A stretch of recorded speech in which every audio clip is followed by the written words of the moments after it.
Hello everyone, and welcome to Vlinko's channel. In today's video, I will show you how to troubleshoot unrecognized USB devices in Windows 11. And now let's get started.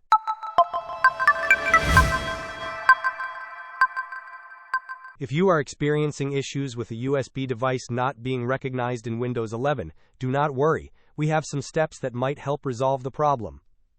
Begin by right-clicking on the Start button and selecting Settings from the menu. Navigate to the Windows Update tab and click on Check for Updates in the right pane to install any pending updates. Once your system is up to date, search for Device Manager in the Windows search bar and open it. In the Device Manager window, expand the list for Universal Serial Bus Controllers. Right-click on each USB root hub and select Update Driver to install the latest drivers for all of them. After updating the drivers, right-click on a USB root hub again, select Properties, then go to the Power Management tab. Uncheck both boxes here and click on OK. If these steps do not resolve the issue, you can perform a System File Checker scan. Search for Command Prompt in the Windows search bar and click on Run as Administrator.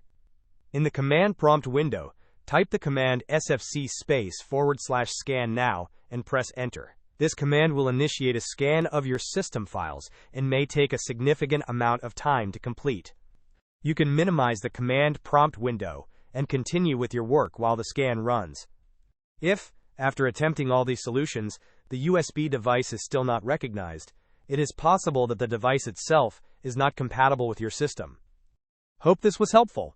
Don't forget to like and subscribe if you enjoyed. As always, thanks for watching, and I will see you in the next video.